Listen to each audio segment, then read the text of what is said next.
વડોદરા માંજલપુર વિધાનસભાની પેટા ચૂંટણીનું આજે પરિણામ જાહેર થવાનું છે। ભાજપના સતીશ પટેલ અને કોંગ્રેસના ભીખા રબારી વચ્ચે ટક્કર જામેલી છે।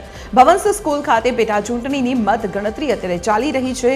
પોસ્ટલ બેલેટની મતગણતરી પૂર્ણ થતા હવે પહેલા રાઉન્ડની મતગણતરીની શરૂઆત થઈ ચૂકી છે, જેમાં 19 રાઉન્ડમાં 260 બૂથની મતગણતરી પૂર્ણ કરવામાં આવશે।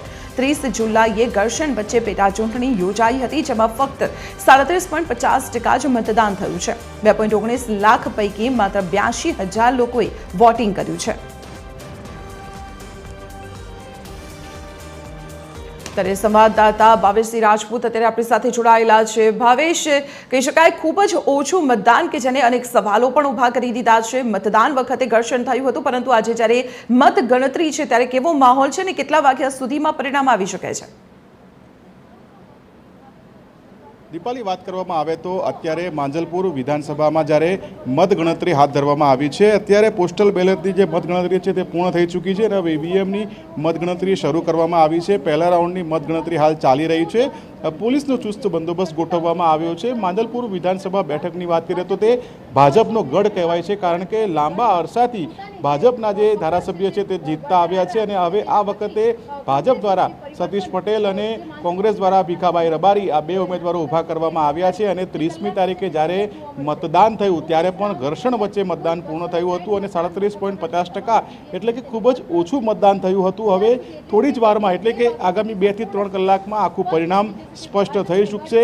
અને બીજી તરફ વાત કરીએ તો 19 અલગ અલગ રાઉન્ડ છે, જેમાં મતગણતરી હાથ ધરવામાં આવશે અને 19 રાઉન્ડના અંતે કયા ઉમેદવારને પ્રજાએ વિજય બનાવ્યા છે તે ખબર પડશે। અત્યારે આપણે જે મતગણતરી કેન્દ્ર છે તેની બહાર ઊભા છીએ અને અત્યારે મતગણતરી ચાલી રહી છે। પહેલા રાઉન્ડ બાદ બીજા, ત્રીજા, એ રીતે જે 19 રાઉન્ડ છે ત્યાં સુધી મતગણતરી થશે અને મતગણતરી પૂર્ણ થતાની સાથે જ ભાજપ કે કોંગ્રેસ કયા ઉમેદવારને લોકોએ પોતાના નેતા તરીકે પસંદ કર્યો છે તે ખબર પડશે। દીપાલી, જી ભાવેશ, આભાર માહિતી આપવા બદલ। તો ત્યારે માંજલપુર વિધાનસભાની પેટા ચૂંટણી માટેની મતગણતરી શરૂ થઈ ચૂકી છે। પોસ્ટલ બેલેટની મતગણતરી પૂર્ણ થઈ ચૂકી છે અને પહેલા રાઉન્ડની મતગણતરી પણ આગળ પૂર્ણ થઈ ગઈ છે।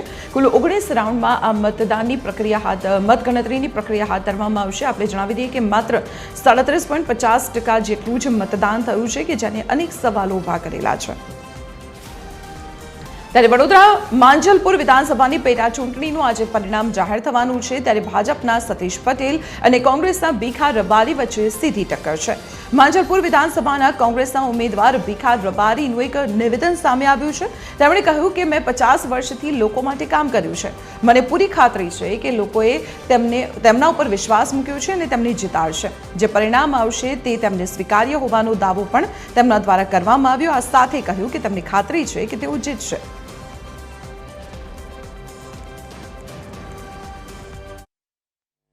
વિચાર કર્યો છે કે મને પૂરો વિશ્વાસ છે મારી જનતા ઉપર।